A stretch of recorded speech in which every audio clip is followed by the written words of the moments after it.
ठीक है, बड़े दिनों से वेक्टर चल रहा है, रोज धीरे धीरे वेक्टर की परतों को खोलते जा रहे हैं, ठीक है, और खोद के निकाल रहे हैं वेक्टर्स के कंसेप्ट्स को, ठीक है, धीरे धीरे आगे बढ़ते जा रहे हैं। और आज एक नए कंसेप्ट के साथ निकल के आ रहे हैं, that is cross product of two vectors.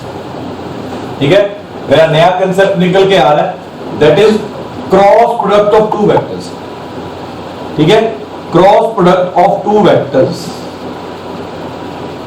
क्या बोलूंगा इसे, क्रॉस प्रोडक्ट, ठीक है, या क्रॉस प्रोडक्ट के साथ साथ इसे वेक्टर प्रोडक्ट भी बोलते हैं। ठीक है, क्रॉस प्रोडक्ट के साथ साथ इसे वेक्टर प्रोडक्ट भी बोला जाता है। ठीक है, क्रॉस प्रोडक्ट ऑफ वेक्टर्स, या फिर क्या बोल देते हैं, वेक्टर प्रोडक्ट। अब नाम से पता चल रहा है, अगर क्रॉस प्रोडक्ट ऑफ वेक्टर लेके चलते हैं तो इनके बीच में क्रॉस आना चाहिए। ठीक है, अगर वेक्टर प्रोडक्ट वाले नाम को लेके चलूं तो इट मींस इन दोनों का रिजल्टेंट क्या निकल के आना चाहिए, कोई एक वेक्टर निकल के आना चाहिए। वेक्टर प्रोडक्ट, वेक्टर प्रोडक्ट के नाम से पता चल रहा है एक ऐसा वेक्टर जो किसी दो वेक्टर्स के प्रोडक्ट की हेल्प के साथ निकल गया है। एक ऐसा वेक्टर जो किसी के प्रोडक्ट के साथ निकल गया। ठीक है, कल हमने किया था स्केलर प्रोडक्ट, कल हमने क्या बात की थी, स्केलर प्रोडक्ट की। अब अगर स्केलर प्रोडक्ट आपको याद हो जो कल हमने बात की थी,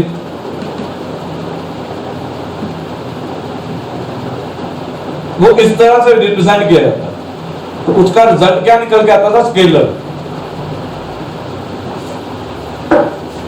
उसका रिजल्ट क्या निकल के आ रहा था, स्केलर। ये हमने कल बात की थी।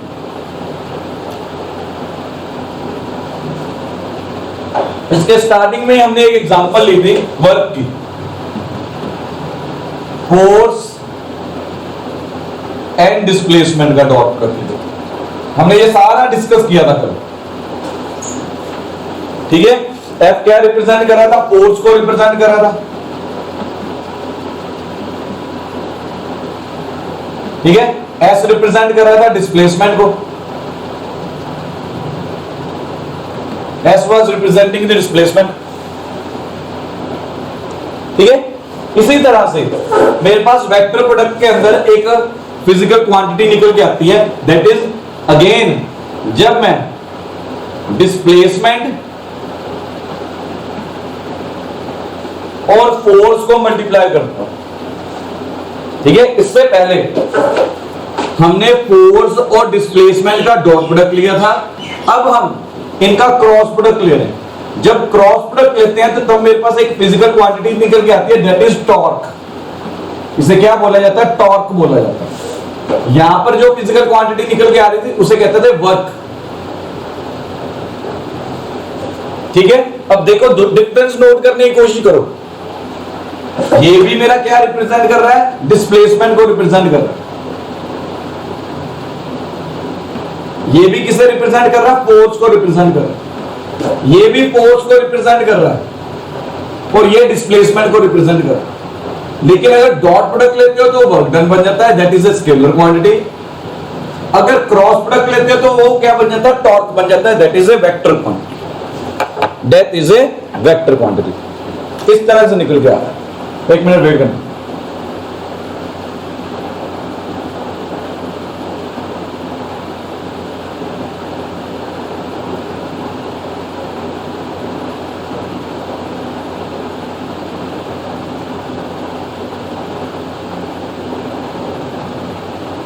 वेट पूरे वाइल, यार किसी बच्चे को पासवर्ड चाहिए।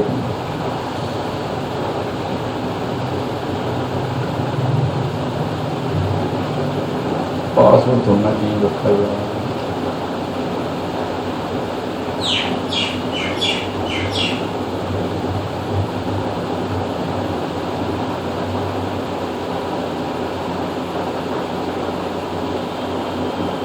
चलिए याद, अब मैंने दोनों का रिलेशन सेट करने की कोशिश की। ठीक है, अब दोनों का रिलेशन सेट करने की कोशिश करें। तब टॉर्क होता क्या उसके ऊपर बात करते हैं। What is a torque? ठीक है, जो ये फिगर आपके सामने निकल के आ रही है ना, ये टॉर्क को रिप्रेजेंट कर रही है। ये किसे रिप्रेजेंट कर रही है? टॉर्क को रिप्रेजेंट कर रही है। उसके बीच में, ठीक है, अब आप ध्यान से देखिए, इसके बीच में, ठीक है, ध्यान से देखिए, इसके बीच में जो ये डिस्टेंस निकल के आ रहा है, जो ये एरो, ये वेक्टर निकल के आ रहा है, दैट इज अ डिस्टेंस। उसे कहते हैं डिस्टेंस, इसे बोल रहे हैं डिस्टेंस। ठीक है, अब जो ये निकल के आ रहा है दैट इज अ फोर्स, इसे कहते हैं फोर्स। चेक कर लो चाहे, ठीक है, दोबारा उसी स्लाइड के ऊपर आ रहा हूं। ठीक है, तो ये रिप्रेजेंट कर रहा है, अब यहां ध्यान से देखें, आपके सामने है, ये फोर्स को रिप्रेजेंट कर रहा है, ये ब्लू कलर फोर्स को रिप्रेजेंट कर रहा है, ये फोर्स है। और ये जो पर्पल कलर, मरून कलर का निकल के आ रहा है दैट इज अ डिस्टेंस, इसे कह सकते हैं डिस्टेंस। और जो ये निकल के आ रहा है, ये मेरा निकल के आ रहा है टॉर्क, ये मेरा निकल के आ रहा है टॉर्क, ये इस तरह से निकल के आ रहा है। ठीक है, अब टॉर्क की कुछ ना कुछ डायरेक्शन है। Torque is representing the direction. ठीक है, अब ये बात को समझना है तो अपने रूम में फैन की तरफ देखिए, अपने रूम में फैन की तरफ देखिए और मुझे उसकी डायरेक्शन बताइए, क्लॉकवाइज निकल के आ रही है कि एंटी क्लॉकवाइज निकल के आ रही है? प्लीज सभी बच्चे एट द सेम टाइम।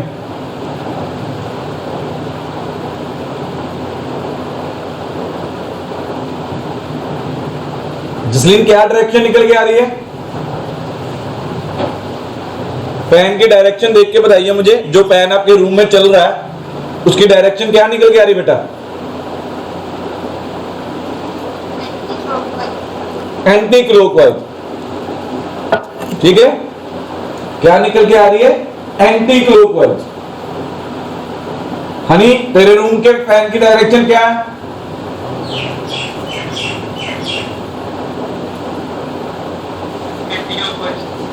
पक्का एंटी क्लॉकवाइज ही है। इशिता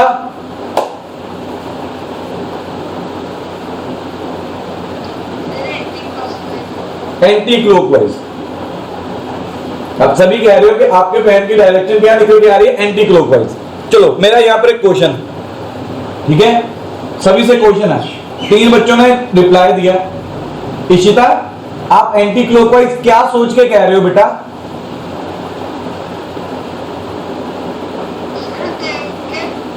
देख के एंटी क्लॉकवाइज नजर आ रहा है। हलीन आप भी देख के यही बात कह रहे हो?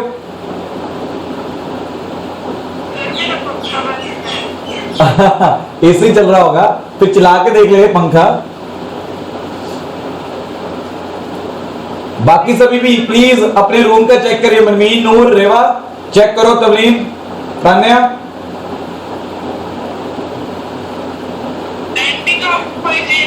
ठीक है, चलो मैं अब ध्यान से बताता हूं आपको। अब जो फिगर मेरे सामने निकल के आ रही है ना, उसकी तरफ ध्यान दीजिए। जो फिगर सामने निकल के आ रही है उसकी तरफ ध्यान दीजिए। अगर ये वाला बॉब एंटी क्लॉकवाइज डायरेक्शन में रोटेट कर रहा है,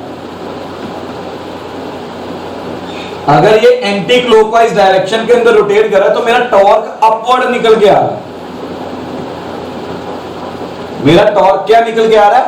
अपवर्ड डायरेक्शन में निकल के आ रहा है। ठीक है ना? अच्छा, अगर इन केस अगर ये क्लॉकवाइज डायरेक्शन में रोटेट करता, ठीक है, ये शो कर रहा है, बीच में एरो चेंज कर रहा है, अब ये क्लॉकवाइज डायरेक्शन में आएगा तब ये देखिए डाउनवर्ड आना शुरू हो गया। ये एंटी क्लॉकवाइज में अपवर्ड शो करता है, क्लॉकवाइज में जाता है तो डाउनवर्ड शो करता है। समझ में आ रही है बात? ठीक है, अब अपने वापस फैन की तरफ देखते हैं। आपके फैन, ठीक है, आपका फैन हवा डाउनवर्ड डायरेक्शन में मार रहा है, आपके सिर के ऊपर आ रही है हवा। ठीक है ना? इट मींस आपका फैन क्लॉकवाइज डायरेक्शन में चल रहा है। व्हेनेवर कोई भी चीज रोटेट करती है, ठीक है, इन द क्लॉकवाइज डायरेक्शन, तो उसका रिजल्टेंट वेक्टर हमेशा डाउनवर्ड निकल के आएगा। टॉर्क मेरा रिजल्टेंट वेक्टर है, यहां पर नजर आ रहा है आपको। और फैन के केस में आप हवा को देखिए, अगर आपका फैन क्लॉकवाइज डायरेक्शन में रोटेट कर रहा है तो हवा डाउनवर्ड आएगी, और अगर आप एंटी क्लॉकवाइज डायरेक्शन में रोटेट करोगे तो हवा अपवर्ड डायरेक्शन में निकल के आएगी। हेलीकॉप्टर के विंग्स जो लगे होते हैं वो चाहते हैं कि हेलीकॉप्टर अपवर्ड डायरेक्शन में जाए, तो वो आपके रूम के फैन की तरह रोटेट नहीं करेगा, उसकी ऑपोजिट डायरेक्शन में रोटेट करेगा। बात समझ में आ रही है? तो वो उसकी ऑपोजिट डायरेक्शन के अंदर रोटेट करेगा। ठीक है, तो ये मैंने एक छोटा सा कंसेप्ट आपके दिमाग में डाला कि अब जो क्रॉस प्रोडक्ट ऑफ वेक्टर समझने वाले हैं उसमें बहुत ज्यादा हाई लेवल की अंडरस्टैंडिंग चाहिए। ठीक है, तो अब आज मैं उसी के ऊपर आ रहा हूं। अब धीरे धीरे फाइंड आउट करने की कोशिश करेंगे ऐसे कौन कौन से फैक्टर्स हैं कि यार वो एंटी क्लॉकवाइज और क्लॉकवाइज का क्या फंडा निकल के आ रहा है जिसके साथ मैं किसी भी वेक्टर की डायरेक्शन फाइंड कर सकूं। ठीक है, वो सारा धीरे धीरे हम with the passage of time धीरे धीरे वो परते खोलते जाएंगे और हमारे पास अफेक्ट निकल के आता जाएगा। ठीक है, हाँ जी।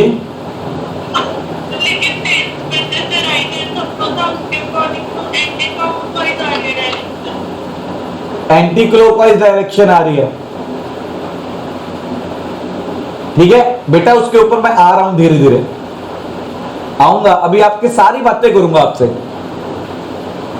ठीक है, चलिए मैं मूव कर रहा हूं अपने अगले क्वेश्चन की तरफ, और धीरे धीरे जो यहां पर मैंने देखा, ठीक है, जो इसके डाउट्स निकल के आ रहे हैं, जो भी आपके दिमाग में डाउट्स निकल के आ रहे हैं, वो धीरे धीरे सॉल्व करना शुरू करेंगे। अब हम वो धीरे धीरे सॉल्व करना शुरू कर रहे हैं। ठीक है, तो ध्यान से देखिएगा। ठीक है, तो यहां से मैं आगे बढ़ता जा रहा हूं क्रॉस प्रोडक्ट ऑफ वेक्टर्स की तरफ। अब धीरे धीरे क्रॉस प्रोडक्ट ऑफ वेक्टर्स को खोलना शुरू करते हैं, पता चलना शुरू होता है कि हमें क्या निकल के आ रहा है। ठीक है, सो ए वेक्टर क्रॉस बी वेक्टर कहीं ना कहीं मुझे एक वेक्टर देगा, और आपको अच्छी तरह से याद था एक वेक्टर का क्या होता है, वेक्टर को कैसे रिप्रेजेंट करते हैं, मैग्नीट्यूड इनटू डायरेक्शन। जब भी एक वेक्टर की बात की जाती है तो वेक्टर के अंदर क्या होता है, मैग्नीट्यूड इनटू डायरेक्शन होती है, मैग्नीट्यूड इनटू डायरेक्शन होती है। ठीक है, और cross product of A vector, whenever cross product of A vector करते हैं तो हमारे पास क्या निकल के आता है, magnitude of A vector magnitude of B vector sine theta is equal to n cap. ये मेरा मैथमेटिकल रिजल्ट है। ठीक है, अब ये क्या रिप्रेजेंट कर रहा है, ध्यान से समझते हैं। इतना पोर्शन रिप्रेजेंट कर रहा है मैग्नीट्यूड, इतना पोर्शन इसके बीच में रिप्रेजेंट कर रहा है magnitude, whereas n cap, अब ये n cap is unit vector. ये एन कैप क्या है, यूनिट वेक्टर। और आपको मैंने पहले बोला था यूनिट वेक्टर क्या रिप्रेजेंट करता है, डायरेक्शन को रिप्रेजेंट करता है। यूनिट वेक्टर क्या रिप्रेजेंट करता है, डायरेक्शन को रिप्रेजेंट करता है। So it means cross product of A vector के बीच में मैग्नीट्यूड क्या देता है मुझे, magnitude of A vector magnitude of B vector into sine theta. ये मेरे सी वेक्टर का मैग्नीट्यूड निकल के आया। और डायरेक्शन कौन रिप्रेजेंट करता है, यूनिट वेक्टर रिप्रेजेंट करेगा। डायरेक्शन क्या रिप्रेजेंट करेगा, यूनिट वेक्टर रिप्रेजेंट करेगा, that is an cap, that is an cap. ठीक है, अब नोट करके चलिए एक बात यहां पे, ठीक है, एक बात यहां पर नोट करके चलिए, जो ये यूनिट वेक्टर निकल के आ रहा है N cap is always perpendicular to A vector and is always perpendicular to the B vector. ये बात बड़ी इंपॉर्टेंट है और बच्चा इस बात को भूल जाता है।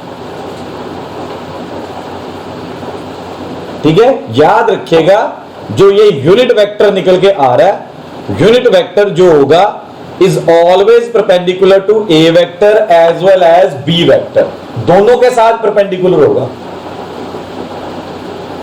बट ये कंपल्शन नहीं है, but it is not compulsory, but it is not compulsory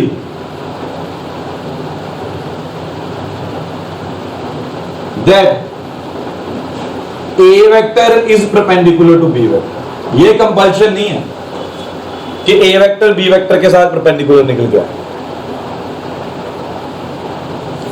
ठीक है, but this is not compulsory. ठीक है, अब इसे ध्यान से समझते हैं, और ज्यादा ध्यान से समझते हैं। मैंने क्या किया, ये एक प्लेन लिया, ये किसे रिप्रेजेंट कर रहा है, प्लेन को रिप्रेजेंट कर रहा है। अब प्लेन के बीच में मैंने एक ए वेक्टर ले लिया, दिस इज ए वेक्टर, ठीक है, दिस इज बी वेक्टर, ये बी वेक्टर। अब मैं ए से बी की तरफ जा रहा हूं, मैं ए से बी की तरफ जा रहा हूं, डायरेक्शन साथ में मेंशन करके चल रहा हूं कि मैं ए से बी की तरफ जा रहा हूं, ठीक है। जब भी मैं ए से बी की तरफ जाऊंगा, ठीक है, तो मेरा एक वेक्टर निकल के आएगा, ठीक है, मेरा एक वेक्टर निकल के आएगा दैट इज सी वेक्टर, वो इस तरह से होगा,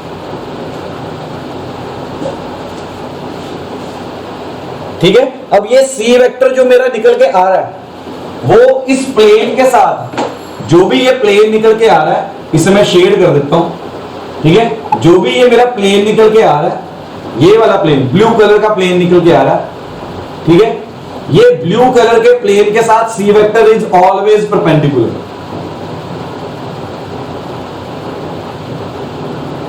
ठीक है, ये ब्लू कलर के प्लेन के साथ ये सी वेक्टर इज ऑलवेज परपेंडिकुलर,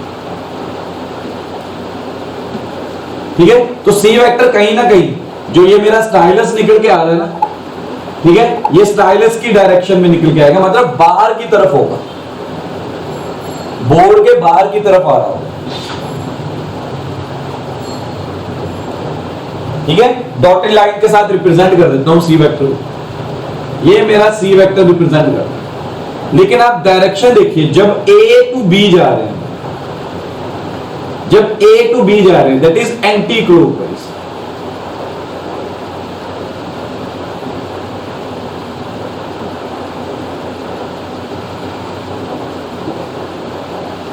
ठीक है। अच्छा, अगर यही डायरेक्शन, अगर सेम डायरेक्शन ऑपोजिट निकल के आ गई, ठीक है, मतलब ये रिप्रेजेंट कर रहा है ए, ये रिप्रेजेंट कर रहा है ए क्रॉस बी को, अगर यही डायरेक्शन बी टू ए आ गई, तो सी वेक्टर मेरा क्या निकल के आएगा, इस डायरेक्शन में निकल के आएगा, तो ये रिप्रेजेंट करेगा इस तरह से, तो मैं इसे सी वेक्टर नहीं डी वेक्टर कह देता हूं। तो व्हेनेवर, ठीक है, ये आ गया क्लॉकवाइज, व्हेनेवर क्लॉकवाइज डायरेक्शन निकल के आएगी, तो वो डाउनवर्ड इफेक्ट निकल के आएगा, वो मेरा डाउनवर्ड इफेक्ट निकल के आएगा, ठीक है। अब आप सभी ने बोला कि आपका फैन क्लॉकवाइज रोटेट कर रहा है, अगर आपका फैन क्लॉकवाइज रोटेट कर रहा है, तभी हवा आपके सिर के ऊपर आके लग रही है, इट मींस डाउनवर्ड डायरेक्शन में हवा निकल के आ रही है, डाउनवर्ड डायरेक्शन में हवा निकल के आ रही है। और अगर क्लॉकवाइज डायरेक्शन में रोटेट करता अगर आपका फैन, तो हवा छत की तरफ जानी थी, रूफ की तरफ, समझ में आ रहा है, ठीक है। तो प्लेन को ध्यान में रख के चलिए।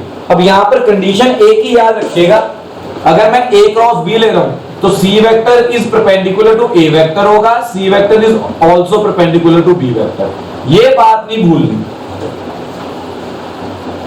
ये बात कभी नहीं भूलनी। तो डायरेक्शंस इस अकॉर्डिंगली निकल के आती हैं इनकी,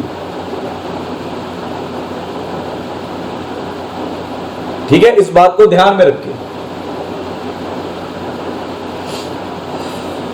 तो सर वो राइट हैंड का उसके ऊपर भी आ रहा हूं, अभी राइट हैंड थंब रूल की तरफ जाएंगे धीरे धीरे। ठीक है, एक एग्जांपल करते हैं। ठीक है, एग्जांपल करते हैं। मेरे पास एक ए वेक्टर दिया हुआ जिसका मैग्नीट्यूड 5 है, बी वेक्टर दिया हुआ है जिसका मैग्नीट्यूड 2 है, और उनके बीच में एंगल 30 डिग्री का निकल गया, एंगल 30 डिग्री का निकल गया। तो मैंने क्या बोल दिया, फाइंड ए वेक्टर क्रॉस बी वेक्टर। ठीक है, अब मेरे पास सॉल्यूशन क्या निकल के आएगा, अब मैंने अभी आपको क्या लिखवाया कि A vector cross B vector किसके इक्वल होगा, magnitude of A vector magnitude of B vector sine theta into n cap, into n cap. तो A vector cross B vector किसके इक्वल आएगा, magnitude of A vector magnitude of B vector sine theta साथ में N. अब अगर मैं इनकी values लिखता हूं तो क्या निकल के आएगा, 5 into 2 into sine 30 degree, 5 into 2 into 1/2, ये कटिंग होगी। तो ये 5 एन कैप आया। वेयर एन कैप क्या रिप्रेजेंट कर रहा है, direction of A vector cross B vector, ये डायरेक्शन को रिप्रेजेंट करेगा। ये किसे रिप्रेजेंट कर रहा है, डायरेक्शन को रिप्रेजेंट कर रहा है। फॉर एग्जाम्पल हम पीछे वापस जाते हैं, इसी की एग्जाम्पल के ऊपर वापस जाते हैं। ठीक है, अब जो ये डायरेक्शन निकल के आ रही है, ठीक है,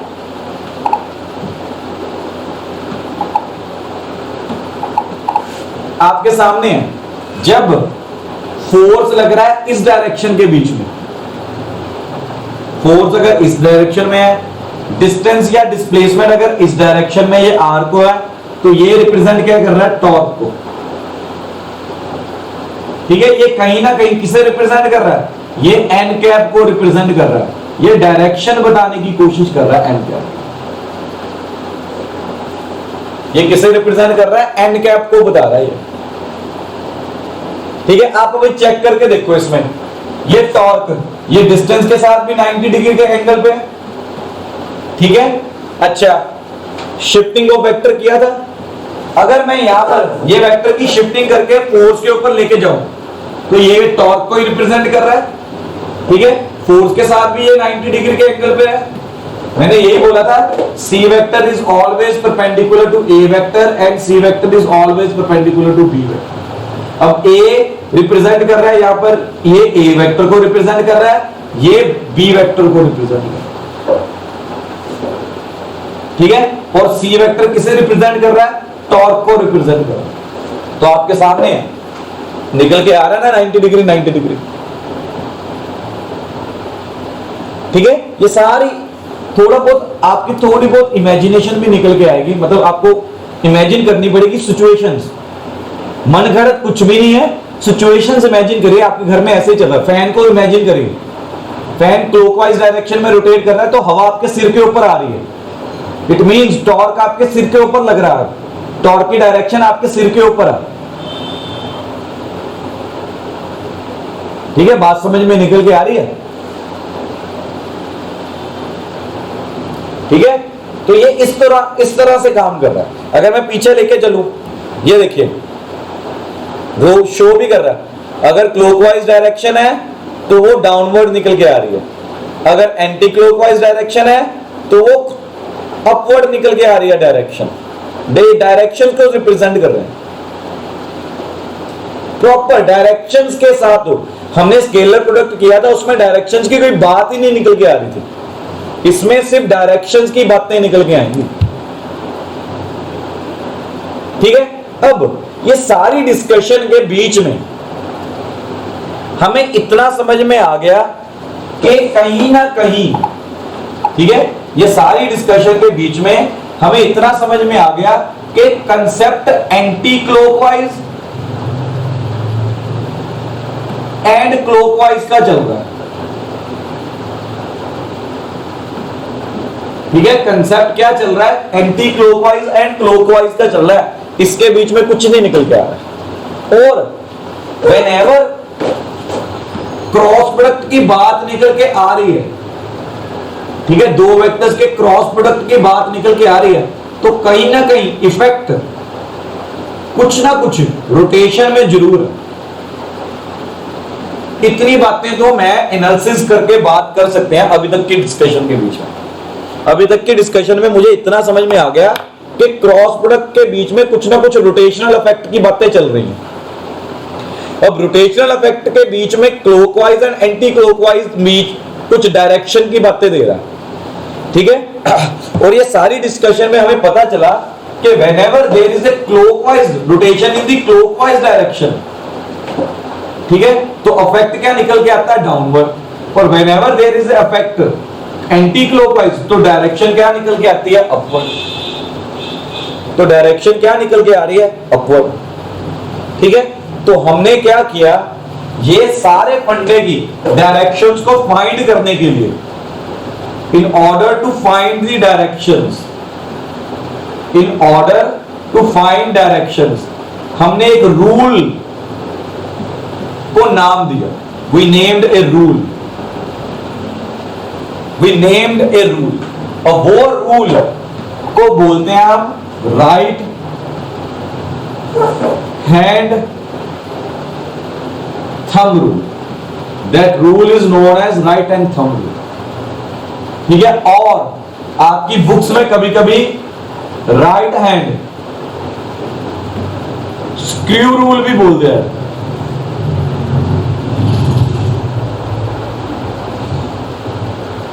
ठीक है। हमने जब क्लॉकवाइज एंटी क्लॉकवाइज के कंसेप्ट को देखा तो हमने उस रूल को कुछ नाम देने की कोशिश की। तो हमने दो नाम दिए, राइट हैंड थंब रूल का नाम दे दिया, ठीक है, दूसरा राइट हैंड स्क्रू रूल का नाम दे दिया। और होता क्या इसमें, वो कह रहा है जब आप अपने राइट हैंड का, ठीक है, कर्वी फिंगर्स को रोटेट करते हो, ठीक है, वो डायरेक्शन रिप्रेजेंट कर रही है कि आपका पेन क्लॉकवाइज में रोटेट कर रहा है कि एंटी क्लॉकवाइज में। तो जो उसका इफेक्ट निकल के आ रहा है दैट इज टॉर्क, वो कौन रिप्रेजेंट करेगा, थंब रिप्रेजेंट करेगा। आप देख सकते हो मेरे हैंड पे,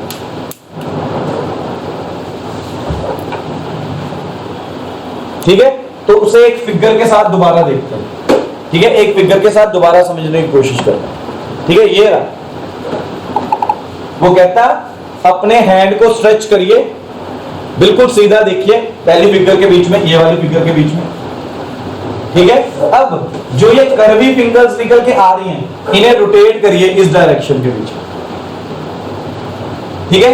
ये आपको रिप्रेजेंट कर रही है कि वेक्टर किस डायरेक्शन में जा रहा है, ए टू बी वेक्टर की डायरेक्शन में जा रहा है।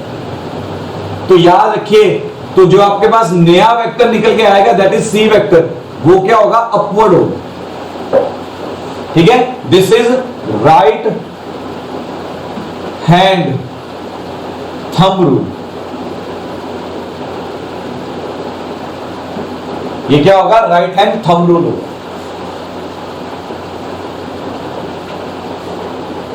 ठीक है।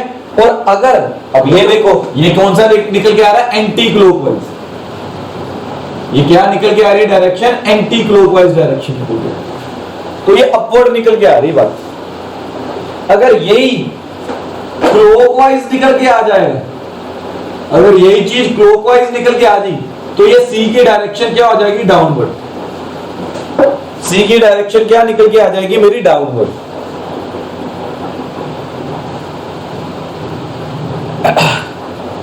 ठीक है। सी की डायरेक्शन क्या निकल के आएगी, डाउनवर्ड। अब याद रखिएगा, जो ये सी बनाया हुआ इसने, इसकी डायरेक्शन को कौन रिप्रेजेंट कर रहा था, एंड कैप रिप्रेजेंट कर रहा था। इसकी डायरेक्शन को कौन रिप्रेजेंट कर रहा था, एंड कैप रिप्रेजेंट कर रहा था। जब मैं लिखता हूं ना A vector cross B vector, ये magnitude of A into magnitude of B,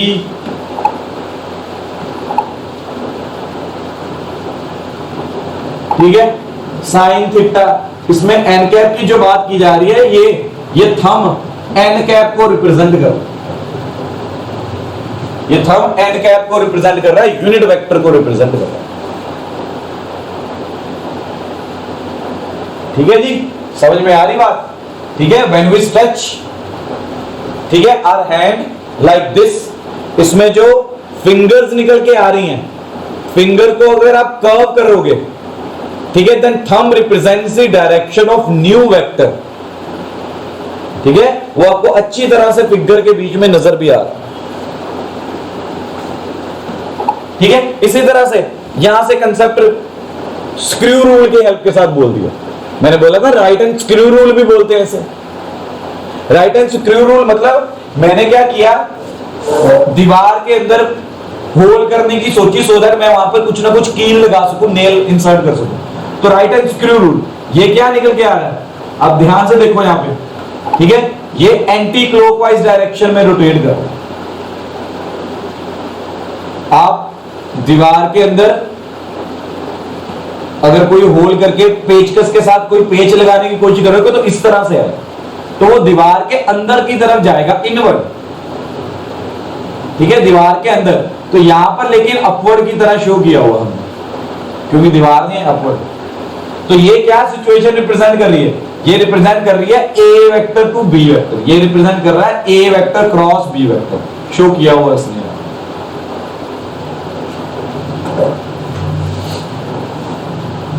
ठीक है, इसी तरह से अगर क्लॉकवाइज निकल के आ गया, ये रिप्रेजेंट कर रहा है क्लॉकवाइज, ऊपर शो किया भी हो उसने। अगर ये क्लॉकवाइज निकल के आ गया तो ये वाला वेक्टर निकल के आ रहा है B vector cross A vector, तो इसकी डायरेक्शन क्या निकल के आ रही है, डाउनवर्ड।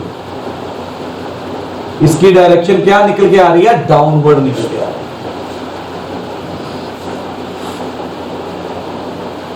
इसकी डायरेक्शन क्या निकल के आ रही है मेरे पास, डाउनवर्ड निकल के आ रही है। ठीक है, इन शॉर्ट यहां से कंक्लूजन फिर से निकालते हैं एक बात का। इन शॉर्ट अगर देखा जाए A vector cross B vector, ठीक है, and B vector cross A vector, ठीक है, तो मेरा क्वेश्चन है are they equal, are they equal.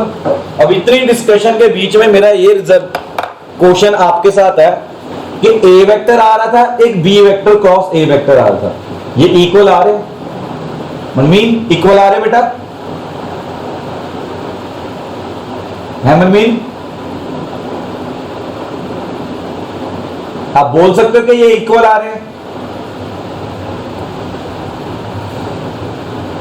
मनमीन हो के गए, मनमीन है, मनमीन क्या हुआ, आवाज नहीं आ रही आज आपकी?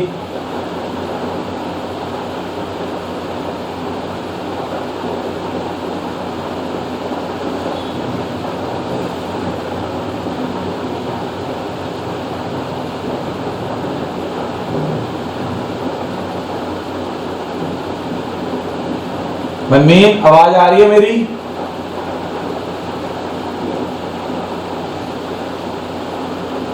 चलो, मनमीन की आवाज मुझे नहीं आ रही आज। हनी आप बताओ बेटा जी, are these two vectors are equal और नॉट?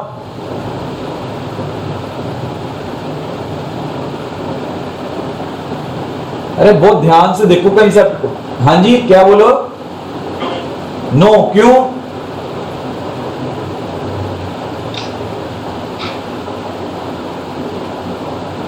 रीजन क्या निकल के आएगा नो का?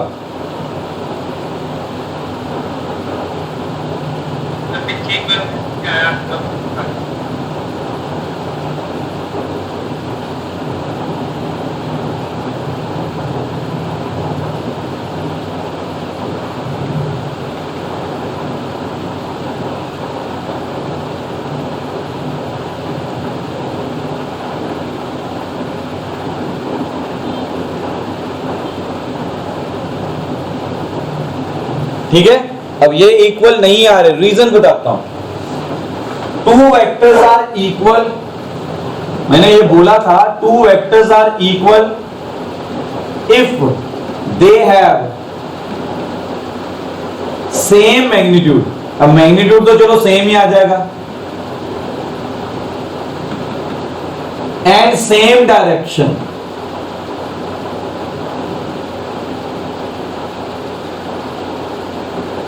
अब यहां पर आप चेक करो, इसकी डायरेक्शन अपवर्ड निकल के आ रही थी, इसकी डायरेक्शन डाउनवर्ड निकल के आ रही थी। अगर ये डायरेक्शंस डिफरेंट निकल के आ रही हैं तो ये दो वेक्टर्स आपस में इक्वल नहीं निकल के आएंगे।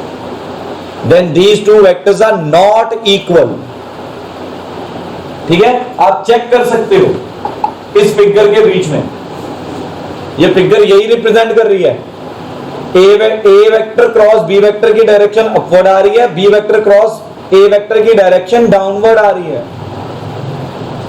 सो these two vectors are not equal, ये इक्वल वेक्टर्स को रिप्रेजेंट नहीं कर रही। उसका रीजन ये निकल के आ रहा है, उसका रीजन ये निकल के आएगा। सो इन शॉर्ट हम ये कह सकते हैं कि A vector cross B vector is not equal to B vector cross A vector, that is cross product is not commutative.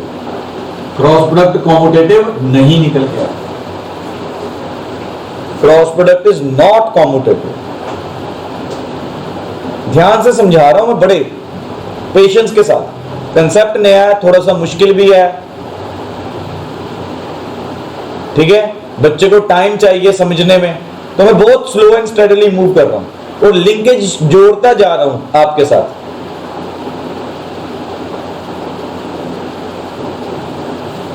ठीक है, अब क्रॉस प्रोडक्ट के एग्जांपल आपके रूम में डोर की ओपनिंग भी क्रॉस प्रोडक्ट के साथ ही निकल के आती है। Opening and closing of your door आपके घर में, विंडोज की ओपनिंग एंड क्लोजिंग, सारा cross product of a vectors ही है। कार का स्टीयरिंग अगर आप रोटेट करते हो तो वो cross product of A vector की एग्जांपल ही है।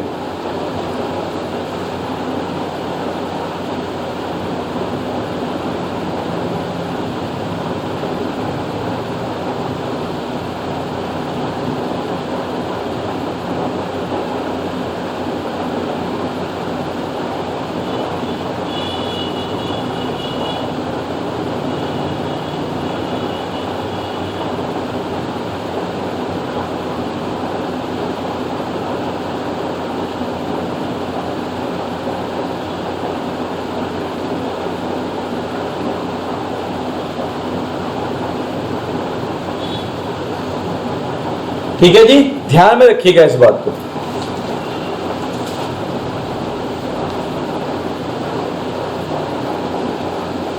ठीक है, आगे बढ़ रहा हूं। ठीक है, ध्यान से एक क्वेश्चन की तरफ जाते हैं। अब मेरे पास ए वेक्टर ये है, बी वेक्टर ये है। ठीक है, ये ए वेक्टर बी वेक्टर। ठीक है, अब आपको ये बताना है ए वेक्टर की डायरेक्शन ये है, ये बी वेक्टर की डायरेक्शन है। आपको ये देख के बताना है कि ए वेक्टर क्रॉस की इसकी डायरेक्शन क्या निकल के आएगी, इसकी डायरेक्शन, और B vector cross A vector की डायरेक्शन। डायरेक्शंस बताइए मुझे क्या निकल के आएगी। राइट एंड थंब रूल लगा के मुझे डायरेक्शन बताइए क्या निकल के आएगी।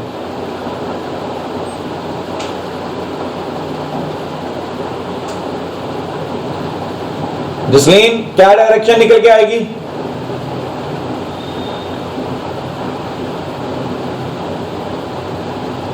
जसलीन, क्या डायरेक्शन निकल के आएगी बेटा इसकी?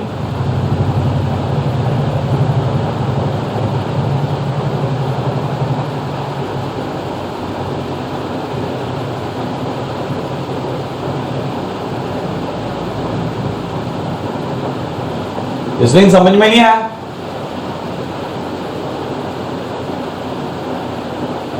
है Jasleen, right and thumb rule लगाइए। समझ में नहीं आया आपको?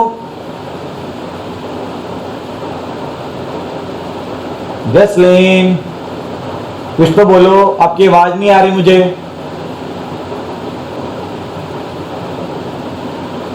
हरलीन, हरलीन आपसे पूछते हैं, जसलीन की आवाज नहीं आ रही। हलीम, ए क्रॉस बी की डायरेक्शन क्या निकल के आएगी बेटा?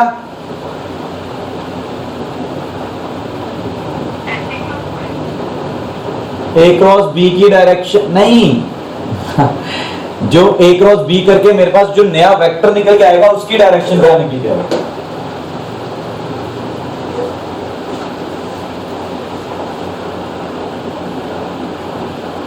चलो यहां पर हल्ली ने हल्का सा मुझे हिंट दे दिया, ठीक है। हिंट क्या दे दिया, जब ए क्रॉस बी की बात कर रहे हैं तो इट मींस वो इस डायरेक्शन में जा रहा है, that is anti clockwise direction.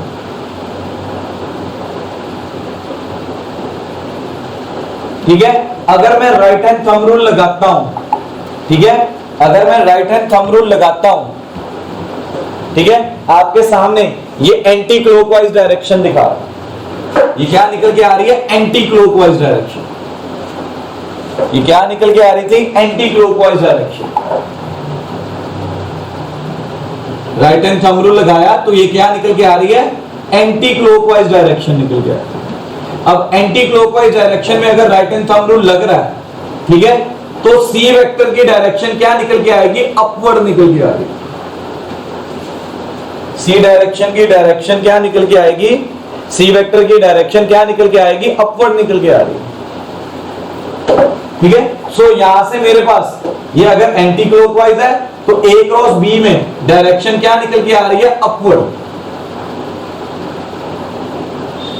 इसी तरह से बी क्रॉस ए में, बी क्रॉस ए का मतलब निकल के आ रहा है मैं क्लॉकवाइज डायरेक्शन की तरफ जा रहा हूं। जो पहला वेक्टर है वहां से दूसरे वेक्टर की तरफ मूव करना है, तो ये मुझे रिप्रेजेंट कर रहा है B vector cross A vector, that is clockwise.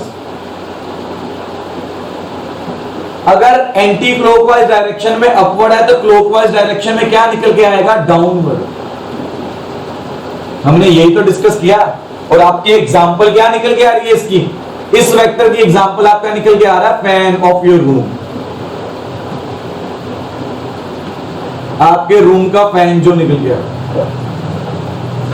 Fan of your room.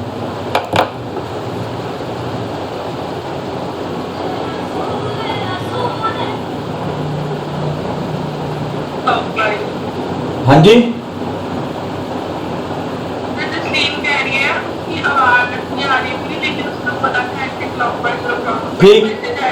ठीक है बेटा, ठीक है, समझ में आया। आज की सारी डिस्कशन समझ में आई। सो मैंने इससे ज्यादा सोचा हुआ था कि आज के बीच में इससे ज्यादा करवाना है, लेकिन आज अभी आप सिर्फ राइट हैंड थंब रूल तक की रखिए। और राइट हैंड थंब रूल में आप सोच के चलिए कि दो वेक्टर्स जब भी क्लॉकवाइज डायरेक्शन में मूव करें या एंटी क्लॉकवाइज डायरेक्शन में मूव करें तो मेरे पास एक थर्ड वेक्टर निकल के आएगा, दैट इज अपवर्ड। उसकी डायरेक्शन या तो अपवर्ड होगी या तो डाउनवर्ड होगी, डिपेंडिंग अपॉन द डायरेक्शंस कि ए वेक्टर और बी वेक्टर किस डायरेक्शन में रोटेट किए।